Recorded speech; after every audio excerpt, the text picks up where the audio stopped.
Amém. Deus abençoe. Obrigado. Boa noite, irmãos. A graça e a paz do Senhor Jesus para todos. Amém. Vamos dar uma boa noite bem forte para o pastor Marquinhos ouvir lá na Zona Norte. Boa noite. Amém. Irmãos, abram, por favor, suas Bíblias, lá em 1 João 1, 6 a 9.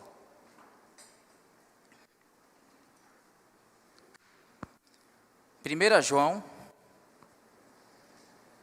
capítulo 1, do 6 ao 9. Já está aqui, né?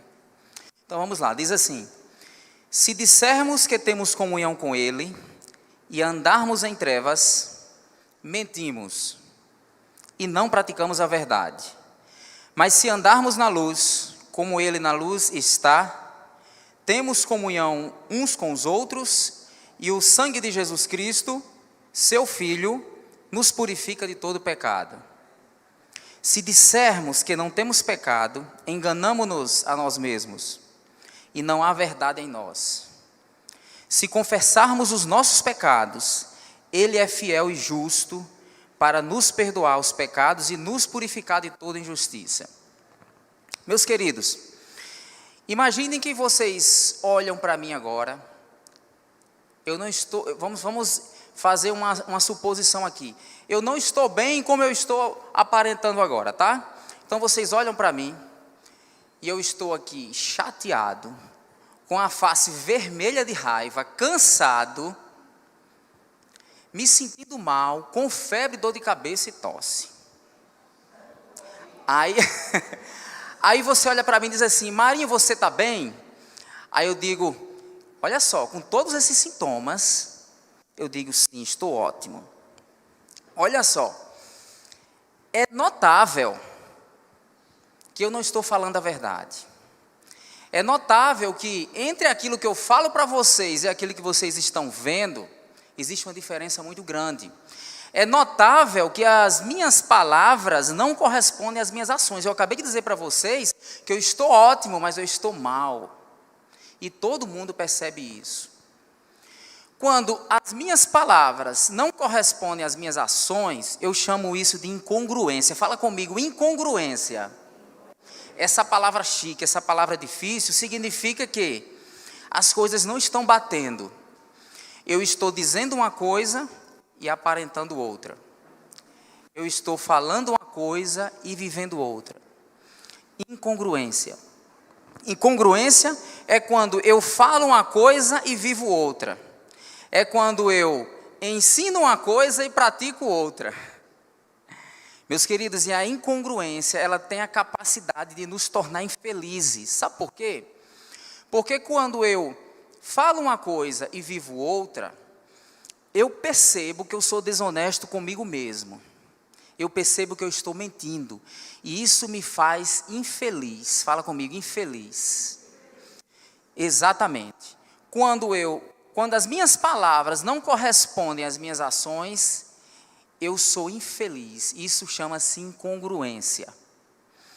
Por outro lado, a congruência, que é quando o que eu falo tem a ver com como realmente eu estou, me torna muito mais leve, muito mais feliz, porque eu não estou mentindo para mim mesmo. Quando as minhas ações correspondem ao que eu estou vivendo, eu estou honesto comigo mesmo e eu consigo ser muito mais feliz. O que isso tem a ver com o texto de hoje, meus queridos? Olha só o que diz o versículo 6. Se dissermos que temos comunhão com Ele e andamos em trevas, mentimos e não praticamos a verdade. Isso aqui está falando de incongruência. Fala comigo, incongruência. É quando você diz uma coisa e vive outra. E aí você se torna infeliz. Aí prega uma coisa, pratica outra e se torna infeliz. Isso aumenta estresse, ansiedade. Vai levando a pessoa para o buraco, literalmente. Versículo 6. Se dissermos que temos comunhão com Ele e andamos em trevas, mentimos e não praticamos a verdade. Essa é uma palavra para cristãos, para crentes. Porque muitos de nós, incluindo eu, passamos muito tempo frequentando igrejas, participando de eventos nas comunidades cristãs, e muitos de nós ainda têm alguma coisa a resolver, não é verdade, irmãos? Sempre, em algum momento, tem um vício a resolver, tem um pecado a resolver, tem uma coisa que está lá escondida no nosso íntimo que não resolve. Isso é incongruência. Isso é dizer uma coisa e viver outra, o que nos torna infelizes. Isso é ensinar uma coisa e praticar outra. E o texto está dizendo: se dissermos que temos comunhão com Ele e andamos nas trevas, que é o contrário da verdade, mentimos e não praticamos a verdade. Olha o que diz o versículo 7. Mas se andarmos na luz, como Ele na luz está, temos comunhão uns com os outros, e o sangue de Jesus Cristo, seu Filho, nos purifica de todo o pecado. Irmãos, é impossível nós sermos 100% perfeitos, concordam comigo? É impossível nós sermos 100% congruentes, ou seja, vivermos tudo o que nós falamos. Mas nós precisamos aproximar as coisas, nós precisamos fazer com que aquilo que nós falamos se aproxime o máximo daquilo que nós fazemos. Que é isso que o versículo 7 está dizendo. Se andarmos na luz, como Ele na luz está, temos comunhão uns com os outros. E o sangue de Jesus Cristo, seu Filho, nos purifica de todo o pecado. Ele está dizendo o quê? Se nós formos congruentes, se nós falarmos uma coisa e vivermos aquilo, aí sim, o sangue de Jesus nos purifica de todo o pecado. Vocês já notam aqui que uma vida dispersa, onde nós falamos uma coisa e vivemos outra, nos traz infelicidade e nos afasta de Deus.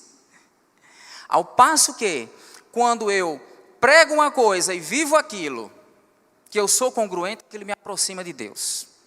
E aí é o caminho da felicidade, porque eu não estou mentindo mais para mim mesmo. Olha o que diz o versículo 8. Se dissermos que não temos pecado, enganamo-nos a nós mesmos, e não há verdade em nós. Isso aqui é claro, né, irmãos? Todos nós erramos. Mas uma coisa que o pastor Marcos sempre fala lá na igreja é assim, que a diferença entre nós e aqueles que ainda não conhecem Jesus é que nós não agendamos o pecado, que nós não marcamos para pecar, que nós não planejamos, mas de vez em quando a gente peca. Tá? Olha o que diz o versículo 9. Se confessarmos os nossos pecados, Ele é fiel e justo para nos perdoar os pecados e nos purificar de toda injustiça. Eu estou dizendo para os irmãos que quando nós falamos uma coisa e vivemos outra, nós nos afastamos de Deus. Isso é incongruência. Ao passo que quando nós falamos uma coisa e vivemos aquilo que nós falamos, nós pregamos e praticamos aquilo que nós pregamos, nós nos aproximamos de Deus. Mas há situações em que nós estamos sim afastados, falando uma coisa e vivendo fora daquilo que nós planejarmos. Isso é incongruência. E quando isso acontece, existe um remédio bíblico. Está aqui no versículo 9. Se confessarmos os nossos pecados, Ele é fiel e justo para nos perdoar os pecados e nos purificar de toda injustiça. Agora eu falo para você, confessarmos a quem? Vamos imaginar que cada um de nós tenha algo não resolvido aqui. Aquela coisinha que a gente tenta há anos se livrar e não consegue. Aquele vício, aquele pecado, eu não sei, algo que não está certo, que você tenta há anos consertar e não dá certo. A Bíblia está dizendo que se você confessar, Ele é fiel e justo para te perdoar e purificar de toda injustiça. Mas confessar a quem? Irmãos, aí aqui vem a oração. Fala comigo, oração. Porque, irmãos, o tempo vai passando e como nós estamos expostos a muita coisa que não é a vida cristã, por exemplo, nós vamos esquecendo um pouco da oração. Eu vou só mostrar para vocês que, num dia normal, de qualquer pessoa que trabalha aqui, nós nos envolvemos no mínimo 8 horas com qualquer coisa que não seja a vida cristã. E aos poucos, essa vida de distração, do foco que é a palavra, vai nos tirando daquelas bases que nos faziam ser congruentes, que nos faziam pensar uma coisa e agir como nós pensávamos. Então, por exemplo aqui, num dia normal você está trabalhando, você se preocupa muito com as coisas que tem para resolver, aquilo já vai lhe tirando um pouco do foco. Aparecem alguns pepinos que lhe tiram do sério e vai lhe tirando um pouco do foco, né? Talvez não lembramos de orar todos os dias, isso vai nos afastando do foco. E aí, com o tempo, nós vamos percebendo que o evangelho passa a ser superficial na nossa vida. Quando o evangelho estiver sendo superficial na nossa vida, é porque nós estamos sendo incongruentes com o próprio evangelho. Quer ver uma coisa? A Bíblia fala que, lá em Marcos 16, 15, Jesus vai falar do ide, e depois vai falar que nós podemos impor as mãos sobre os enfermos e eles serem curados. Vocês lembram disso? Pronto. O tempo vai passando, a gente vai se envolvendo muito com as coisas desse mundo e passa a pender naturalmente para aquilo que nós vemos. Então, de repente, eu tenho uma filha, por exemplo, e quando essa filha adoece, o que é que a gente pensa logo? Que tem um plano de saúde, que você tem um dinheiro, pode comprar um medicamento, levar para um médico, para um hospital, qualquer coisa. Mas o que é que a Bíblia diz? Vamos tentar ser congruentes com o que a palavra diz. Ela diz aqui, olha, no versículo, lá em Marcos 16, do 15 ao 18, no último versículo diz assim, ó, no 17, e estes sinais seguirão os que crerem, em meu nome expulsarão demônios, falarão novas línguas, pegarão nas serpentes e se beberem alguma coisa mortífera, não lhe fará dano algum, e porão as mãos sobre os enfermos e os curarão. Fala comigo, porão as mãos sobre os enfermos e os curarão. Por que nós precisamos repetir isso para nós mesmos? Porque nós não passamos o dia ouvindo isso, irmãos. Nós passamos o dia envolvido com qualquer coisa, menos isso. E sabe o que acontece? Quando um filho nosso adoece, que está numa situação crítica, a gente entra em desespero. Mas entra em desespero porque não percebeu ainda que a palavra nos está chamando para congruência. Qual é a congruência aqui? Na hora que uma criança adoecer, pode chamar o SAMU, pode levar para o médico, pode comprar remédio, mas clama o sangue de Jesus e impõe a mão sobre ela. Né? Pode ligar o carro e correr para o hospital, mas antes disso, ora, impõe a mão sobre ela. Porque essa é a arma que Jesus nos deu. Isso é ser congruente com o evangelho. Fala comigo, ser congruente com a palavra. É nós lembrarmos dessas armas que estão à nossa disposição. E eu tenho certeza que não é só comigo, a gente esquece, irmãos. O dia todo estamos envolvidos com o Instagram, o WhatsApp, Facebook, se é que ainda existe, o trabalho. Agora, a cada 40 mensagens que você recebe no WhatsApp, só um é útil. Mas ela ocupou sua mente, as 40 ocuparam sua mente. Olha só como é interessante. No mundo das redes sociais, que é o mundo que nós estamos vivendo hoje, nós postamos mais do que fazemos. Fala comigo, postamos mais do que fazemos. Isso é incongruência. E a Bíblia está nos chamando para juntar aquilo que nós dizemos com aquilo que nós fazemos. Porque é isso que nos traz felicidade. Então uma pessoa vai para um parque, sei lá, para um circo e posta aquela imagem de felicidade. Aí você que vê o Instagram do outro lado e olha assim, poxa, ele está feliz, por que eu não estou? Deve ter algum problema. Aí eu vou postar também felicidade. Eu compro um cachorro quente, tiro a foto, posto. Aí o outro vê e diz, ele é feliz, por que eu não sou? E começa a embaralhar. Nós vivemos no mundo da imagem simulada, entendem? As pessoas postam muito mais do que vivem, inclusive a oração. Estou orando por você. A gente posta isso. Posta lá, estou orando por você.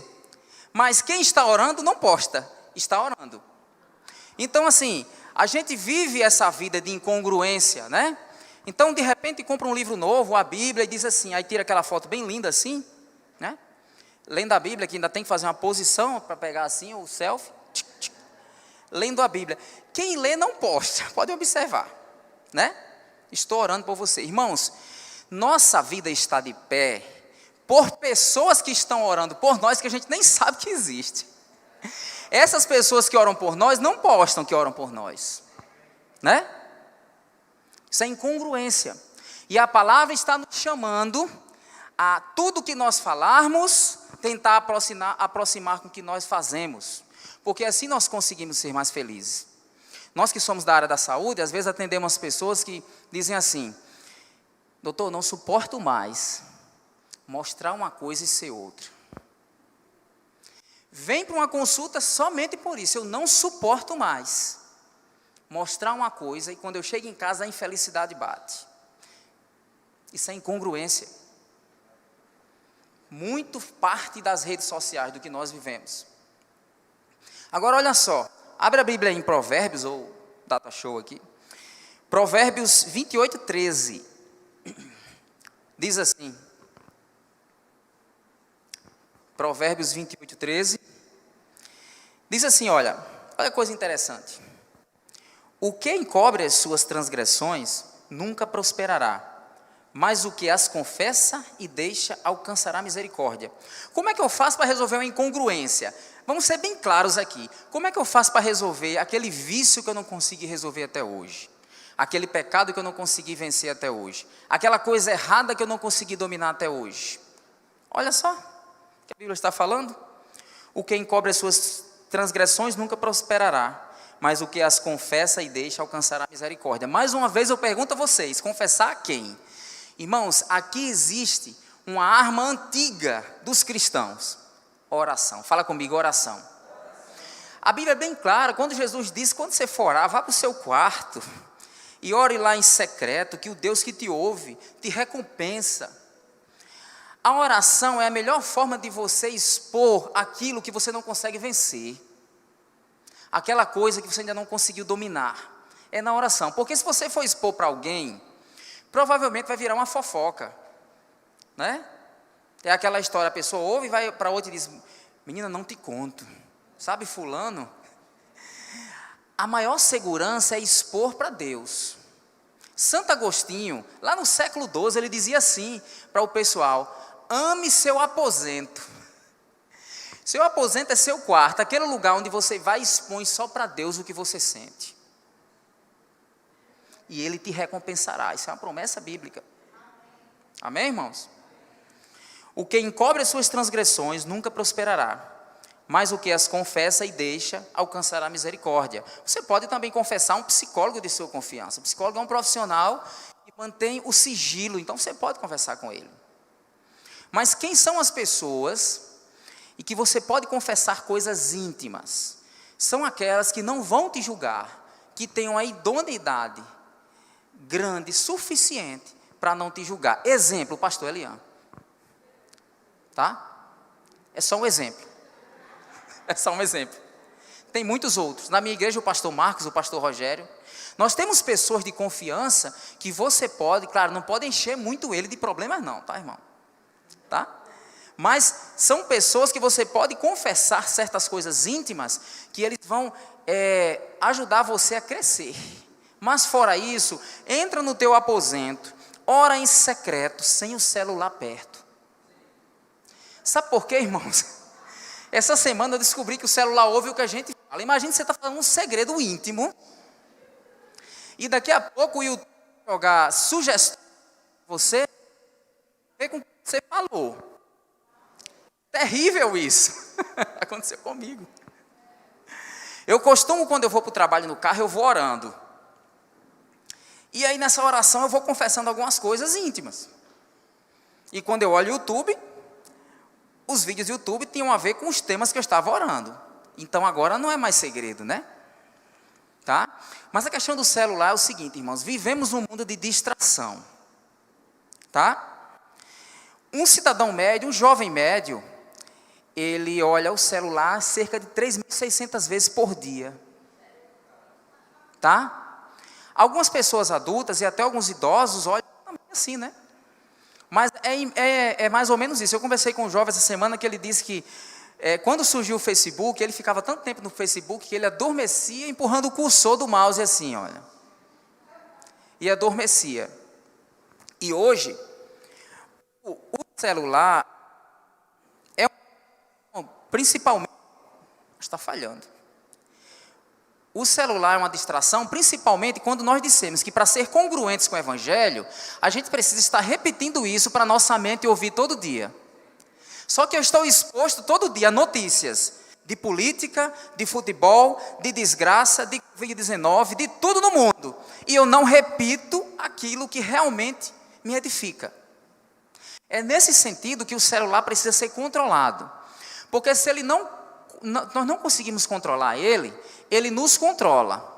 E no IBVC antigamente dizia assim, que se você é um crente cheio, como se fosse uma esponja cheia, na hora do aperreio que você espremer vai sair água. Mas se você é seco, na hora que espremer não sai nada. O que é que acontece com os cristãos que estão distraídos com as coisas desse mundo? Na hora do aperreio a gente se desespera. Mas se você lembrar para sua mente todo dia das armas espirituais que Cristo deixou, precisa lembrar todo dia, senão a gente esquece.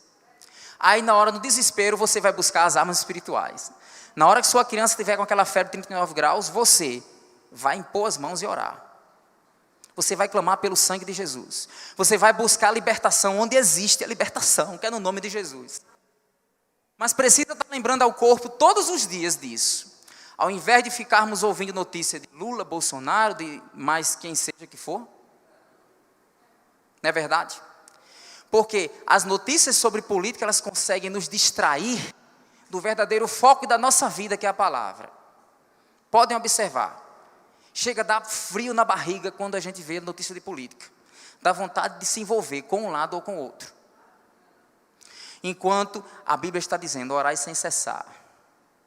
Anota essas palavras na fronte para que não esqueça. A gente precisa ficar lembrando o nosso corpo, quem somos nós. E de onde vem o nosso suporte, irmãos? Observem uma coisa, quem controla a nossa vida é o Senhor. Né? Acabamos de viver uma pandemia de Covid-19 e o ser humano achava que tinha controle de tudo. Veio um vírus desse tamanho e desequilibrou o mundo inteiro. E morreram os ricos e pobres. Não teve dinheiro que salvou quem tinha dinheiro da Covid-19. Vocês sabem disso. Quem protege nossa vida é Deus. Fala comigo, quem protege nossa vida é Deus. E aquelas pessoas que estão orando por nós não postam que estão orando. Elas estão lá como suporte. Não é verdade? 1 João 2:4 diz assim: aquele que diz, eu o conheço, e não guarda os seus mandamentos, é mentiroso e nele não está a verdade. Está falando de incongruência, irmãos. Vou ler de novo. Aquele que diz, eu o conheço, e não guarda os seus mandamentos, é mentiroso e nele não está a verdade. Para concluir, irmãos, como é que nós podemos fazer para o Evangelho ter mais sentido na nossa vida? Eu vou falar num termo aqui que pode soar mal, mas eu digo assim, tudo que nós nos envolvemos nesse mundo precisa ter um lucro, mas entendam o que eu estou falando. O Evangelho precisa dar resultado da nossa vida. Como é que eu faço para esse Evangelho dar resultado da nossa vida e nós não vivermos um Evangelho superficial? Fala comigo. Temos que ser congruentes com esse Evangelho. É na hora que um familiar estiver doente, a gente impor as mãos para ele ser curado. É na hora que nós vermos uma pessoa presa por laços do diabo, ou presas por vícios, nós orarmos pela libertação que vem de Deus. É nós usarmos o nome de Jesus, usarmos a palavra e a oração. Não tem como, irmãos, nós vivermos nesse mundo moderno sem o suporte da oração. Não tem como. É na oração onde eu coloco aqueles meus conflitos internos, que jogo à luz da oração e peço socorro do céu. É na oração onde eu jogo aquelas coisas mais íntimas que eu não tenho coragem de falar para ninguém e peço socorro do céu. E é na oração onde eu posso me expor e não vai virar fofoca. Não vai para o Twitter, nem para o Instagram, nem para o Facebook. Amém, irmãos? Isso é ser congruente. Deus abençoe vocês.